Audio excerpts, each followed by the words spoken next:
গতকাল বসেছিল আদ্রিত কৌশাম্বীর বিয়ের আসর, আর সেখানেই উপস্থিত ছিলেন মিঠাই ধারাবাহিকের বেশিরভাগই। কিন্তু সেখান থেকে বাদ গেলেন মিঠাই খোদ। সিরিয়ালের ভাই বোন থেকে বাস্তবের দম্পতি। আদ্রিত কৌশাম্বীর বিয়ের খবর উঠেছিল ফ্লোর থেকেই। অবশেষে পরিণতি পেল সেই সম্পর্ক। গতকাল তাদের ধারাবাহিকে উপস্থিত ছিলেন অনেকেই। মিঠাই ধারাবাহিকের পাশাপাশি ফুলকি ধারাবাহিকের অনেকেই এসেছিলেন।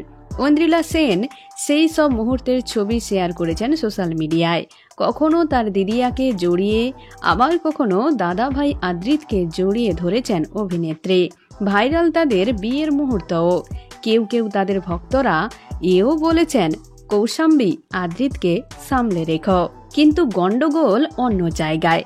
তাদের বিয়ের দিন মিঠাই ধারাবাহিকের সকলকে দেখা গেলেও বাদ পড়লেন একজনই, তিনি সৌমিত্রিষা। তাকে সবার মধ্যে না দেখতে পেয়েই কয়েকজন কটূক্তি করলেন। কেউ কেউ নানা অছিলায় পুরনো কথা তুলে ধরলেন। কেউ বললেন, বাহ, মিঠাই নিজেই নেই। কেউ বললেন, আপনারা সবাই পাল্টিবাজ, যার জন্য বিখ্যাত হলেন নিজেরটা গুটিয়ে নিয়ে তাকে ভুলে গেলেন, এত স্বার্থপর। আবার কারোর কথায় সৌমিত্রিষার পাশাপাশি দিয়া নেই কেন? কেউ কেউ তো সোজা এও বললেন, আসল মানুষটা নেই কেন? যদিও একথা অনেকেই জানেন, নতুন প্রজেক্টে কাজ করছেন সৌমিত্রিষা। সৌরভ দাসের সঙ্গে যোগ দিয়েছেন, সে কারণেই এত ব্যস্ততা। তাই কি আসতে পারছেন না তিনি? উল্লেখ্য, মিঠাই শেষ হওয়ার পর আদ্রিত সৌমিত্রিষার বন্ধুত্ব দেখে অনেকেই ভেবেছিলেন যে সবকিছুই হয়তো আগের মতো হয়ে গেল।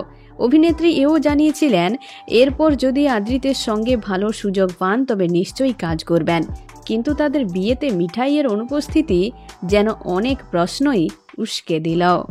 তো বন্ধুরা, এখন এই পর্যন্ত। আবারও দেখা হচ্ছে বিনোদনের পরবর্তী আপডেট নিয়ে। ধন্যবাদ।